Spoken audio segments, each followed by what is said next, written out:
The Norse god, Heimdall, has recently grown in popularity, mostly due to his role in the Marvel Thor movies. But who is Heimdall and what is his story?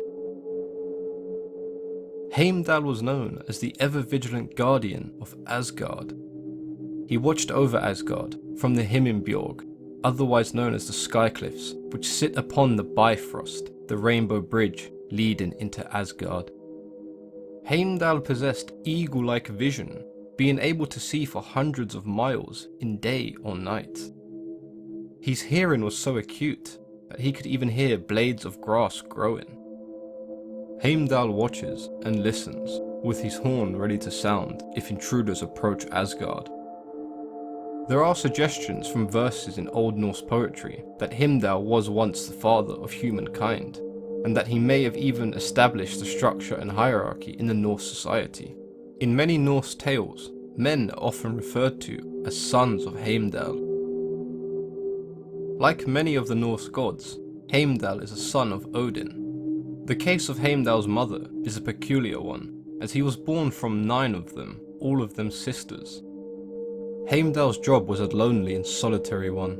Because he was so driven to perform his duty and protect the people of Asgard, he didn't seem to have much of a connection with the other gods. One of Heimdall's more noticeable relationships was with that of Freya, the goddess of love. When Loki stole Freya's prized pendant, Heimdall left his post and took the form of a seal in order to face Loki and recover Freya's pendant. When the Ragnarok had come, the gods knew that their doom was at hand. They heard the dire call of Heimdall's horn, signalling that the giants had crossed the rainbow bridge and were ready to enter Asgard. Amongst the giants was Loki. Heimdall had always despised Loki. Loki would regularly leave Asgard without informing Heimdall. As the Watchman of Asgard, Heimdall demanded that Loki would be prevented from leaving and returning whenever he chose. Only Odin was to come and go in secret. Confirming his suspicions of Loki were correct, Heimdall relished the chance to slay his nemesis.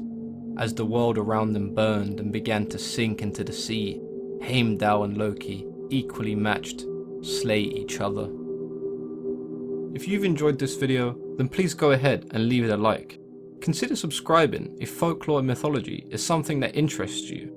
If you have anything you'd like to discuss or have any ideas for future videos, then please go ahead and let me know in the comments below. As always, I've been your host, Mythology and Folklore Explained.